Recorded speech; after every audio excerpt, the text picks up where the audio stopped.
ಕೊರಳಿಗೆ ಹಾಕಿದ ಶಿವದಾರ, ಕುಂದಣದ ಉಡದಾರ ಕುತ್ನಿಯ ಹಿಸಾರ, ಹಸಿವನ್ನಲಗೆಯ ಮೇಲೆ ಹಸನಾದ ನಡುಕಟ್ಟು, ಮುಂಗೈಗೆ ಮುಡಿ ಕಂಕಣವನ್ನು ಕಟ್ಟಿಕೊಂಡು ಉರುಳನಾದ ದಕ್ಷ ಬ್ರಹ್ಮನ ಯಾಗ ಮಂಟಪಕ್ಕೆ ಬಂದ ತನ್ನ ಹರಿತವಾದ ಖಡ್ಗದಿಂದ ದಕ್ಷನ ಶಿರವನ್ನೇ ಕತ್ತರಿಸಲ.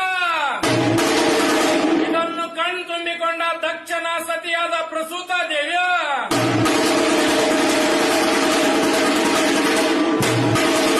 ಶ್ರೀ ವೀರಭದ್ರದೇವರ ಪಾದಾರವಿಂದಗಳಿಗೆ ನಮಸ್ಕರಿಸಿ ಶರಗೊಡ್ಡಿ ಬೇಡಿದಳು ಹೀಗೆಂದು, ಹೇ ದೇವ ಕರುಣಾಮೂರ್ತಿಯಾದ ಶ್ರೀ ವೀರಭದ್ರನೇ, ನಾವು ಮಾಡಿರುವುದು ಸರ್ವ ಅಪರಾಧ. ನಮ್ಮ ಸರ್ವ ಅಪರಾಧವನ್ನು ಮನ್ನಿಸಿ ನನಗೆ ಮುತ್ತೈದತನವನ್ನು ದಯಪಾಲಿಸಲೇಬೇಕೆಂದು ದಕ್ಷ ಬ್ರಹ್ಮನ ಸತಿಯಾದ ಪ್ರಸೂತಿಯು ಗೋಳಾಡತೊಡಗಿದ.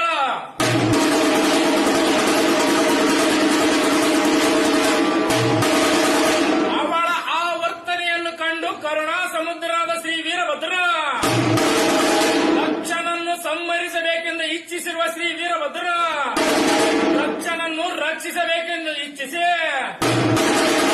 ದಕ್ಷನು ಯಜ್ಞಕ್ಕೆ ಆಹುತಿ ಕೊಡಲೆಂದು ತಂದಿರುವ ಟಗರುಗಳು ಅಲ್ಲೇ ಇರುವುದನ್ನು ಕಂಡ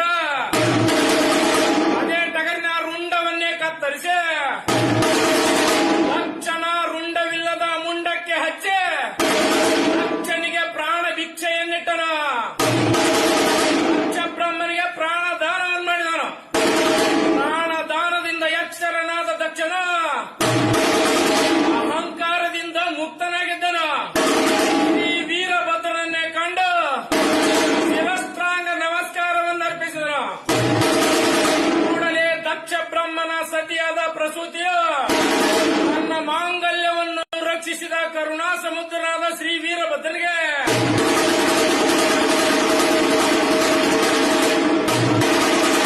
ಶಿರಸ್ತ್ರಾಂಗ ನಮಸ್ಕಾರವನ್ನು ಅರ್ಪಿಸಿದರು. ಅವರಿರುವರು ಶ್ರೀ ವೀರಭದ್ರನನ್ನು ನಮಿಸಿದರು. ಅದೇನೆಂದರೆ, ಹೇ ದೇವ ಕರುಣಾಮೂರ್ತಿಯಾದ ಶ್ರೀ ವೀರಭದ್ರನೇ, ನಾವು ಮಾಡಿದ ತಪ್ಪಿನ ಅರಿವಿಗಾಗಿ ಇನ್ನು ಮುಂದೆ ನಾವು ನಿನ್ನ ಸೇವೆಯನ್ನು ಮಾಡಿಕೊಂಡು ಹೋಗುತ್ತೇವೆ. ನಿನ್ನ ಅಪ್ಪಣೆಯಾಗಬೇಕು ದೇವ ಎಂದು ಕೇಳಿಕೊಳ್ಳಲು ಕೂಡಲೇ ಶ್ರೀ ವೀರಭದ್ರನು ಅವರಿಚ್ಛೆಯಂತೆ, ಹೇ ದಕ್ಷ ಬ್ರಹ್ಮನೇ, ಇನ್ನು ಮುಂದೆ ನೀನು ನನ್ನ ಸೇವೆಯನ್ನು ಮಾಡುವುದಾದರೆ ನನ್ನ ಬಲಬದಿಗೆ ಇದ್ದು ನನ್ನ ಸೇವೆಯನ್ನು ಮಾಡು. ನಿನ್ನ ಹೆಂಡತಿಯಾದ ಪ್ರಸೂತಿಯು ನನ್ನ ಎಡಬದಿಗೆ ಇದ್ದು ನನ್ನ ಸೇವೆಯನ್ನು ಮಾಡಿ ಹೀಗೆಂದು ಶ್ರೀ ವೀರಭದ್ರನು ಆಜ್ಞೆ ಮಾಡಿದನು.